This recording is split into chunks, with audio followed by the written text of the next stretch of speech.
baby! You're epic. Thank you. You're so epic. Hello everybody. You're epic. Thank you. We're epic. We're epic.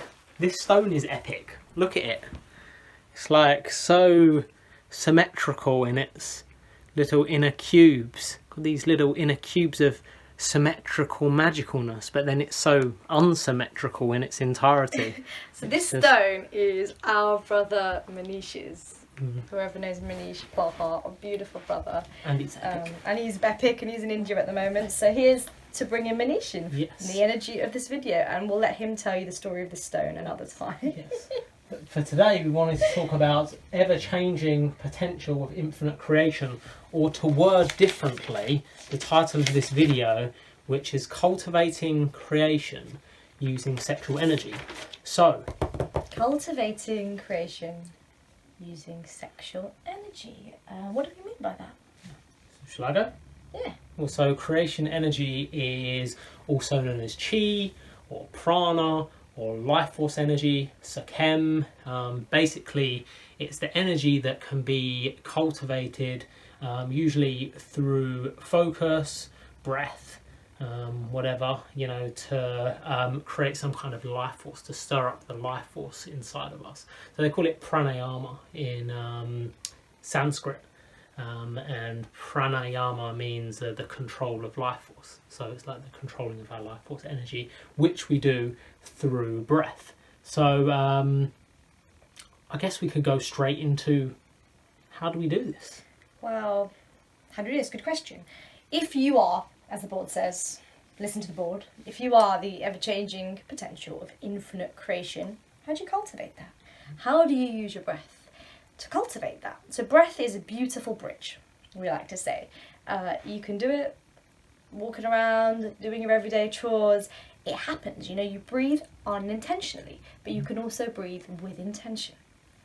And what we mean by that is you can focus your awareness. So we can create this beautiful, wonderful alchemical container, this little box of love, of intention, right in your sacral, you know, right in this point where the perineum is. For those of you who have heard about the perineum, you know, it lies in between your pelvis and your anus. You squeeze your rectum like you need to go to the toilet, but there's no toilet nearby. And you squeeze that area, that perineum. And you breathe using your abdomen with focused intention on stirring life force in this area. It's simple. Yeah. So yeah, it's a great technique for cultivating life force energy. I mean, there's certain fundamentals that you need to lay the groundwork for first. In my experience, I only have my subjective experience to go on, but for me it was like the start of this year I started to work with life force energy, and the first thing that I done was just perineum contractions. So perineum, as Bhavani said, it's the area between your genitals and your anus, and it started with just contracting this to get some kind of control over this area of my body. And what I found with this is I would contract, but then I'd hold my breath, you know. So it took a while of practicing the contractions, and then being able to hold it, and then being able to breathe into it. And what has happened as a result of this is you can hold this Mulabandha lock, as it's called, or the perineum lock, and you hold it, and then you can breathe into it, you know. And what this does is it stirs up this energy in your stomach, you know. So for me personally, I hold this lock, then I hold this solar plexus lock, or the Uddiyana Bandha lock, and I'll breathe into this, and you'll feel this energy stirring up, like you'll feel it. It's like fiery energy, you know. And personally I do that for around about 5 minutes of just inhale, exhale, inhale, exhale, and it's like it starts off like a little pebbly sized thing, and then it slowly expands, slowly expands, slowly expands, slowly expands. And then what you do, I mean, there's many ways to do this, you know, and this is beyond the scope of this video to explain all the ins and outs and different techniques of how you can do this, but in a nutshell, you build up the energy through the breath, and then the goal is to shoot that energy up your spine. And this can be done through acts of a sexual nature. It can be done through just focused attention and awareness. It can be done through visualization. You know, it can be done by imagining like serpent energy rising up.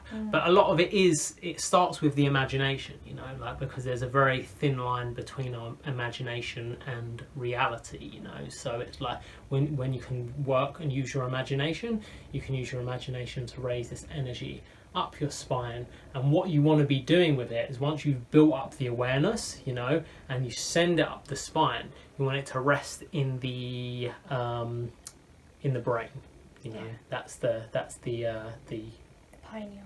Yeah. And this moves on to the next section of video, is like, why do you want to do this for? Why do we want to why do do you want to do this for, fam?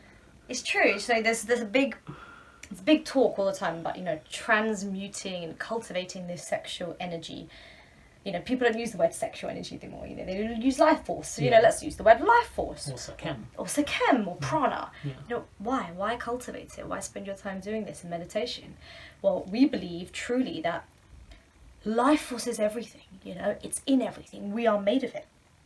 So channel it into something. You know, cultivate it, raise it, and then focus, or use it as a time to explore what you want to focus on. What are your passions? What is your purpose in life? For us, we channel it into being in service, you know, surrendering our life in service work. We do this through ceremonies, through medicine work, through coaching, through helping people with all sorts of things. What we're guided to. So basically our question to you is, try and explore your purpose, your passion, and then channel this creative energy into focused projects, you know. Focused purpose. Yeah. And what we're going to do, actually, in our next video, we're going to talk more about purpose and how to find your purpose and yada, yada, yada. But for this, it's just give yourself a moment to kind of consider what this might mean to you. Yes. And yeah, so that's the brief outline of sexual energy, you know, like you raising up, and like what's the point in it, and all that kind of stuff. Yeah, and I think also to add, just before we close the video, is the word passion. You know, the word passion is often used alongside the phrases sexual energy or sexuality. Passion can mean so many things in life, you know. We can be passionate about our purpose in life. So use this word passion, not just from a lower chakra sense, but love yourself fully, your full embodied self. Connect to your higher self. Be passionate about this, you know, all of your entirety. I find passion like a really kind of interesting word, actually, because I feel like a desire is another word, passion and desire, because we have our animal desire, animal passion, you know, like let's make love, like let's get loads of money, food, you know, like let's eat this food, or let's be like really strong and powerful, and they're like the lower passions and desires which usually control us. You know, but when we can find some kind of self-mastery, we transmute these to the higher, you know, the higher passions. Like for me, the one true passion, you know, like the one true passion and desire is that of service. You know, it's like it's something that is selfless, and it's something that's great for everyone involved. You know, I do something nice, you enjoy it, I enjoy it because I'm being a nice person, you enjoy it because you're gaining some kind of thing out of it, and it's like this beautiful cycle of love, compassion and kindness. So it's like the transmutation of them lower selfish desires to the higher desires which benefit everyone involved in the process. Yeah, and we find that as a result of connecting to your higher self, you know, these things fall about naturally. You'll connect to these things completely naturally. So yeah, I guess check into our next video to find more about connecting to that purpose. Yes, and for now, go to oursacredcircles.com because you are ever-changing potential of infinite creation, and we, if that makes sense, we have a course that we're creating on the 20th of March, and it's going to be really, really epic, and we'd love you to come along. It's about finding your life purpose and tuning into all the magic. I like that you used the word epic in that. That was a great reminder of that. Be epic, so yeah, come along and check that out, and yeah, we look forward to seeing you there. Sending you very, very much love. We hope you're having a beautiful day, whatever it is you're choosing to do, and we are sending you love. As one of our very good friends, Chantal, would say, love you billions. We love you billions. Namaste. Namaste. Namaste.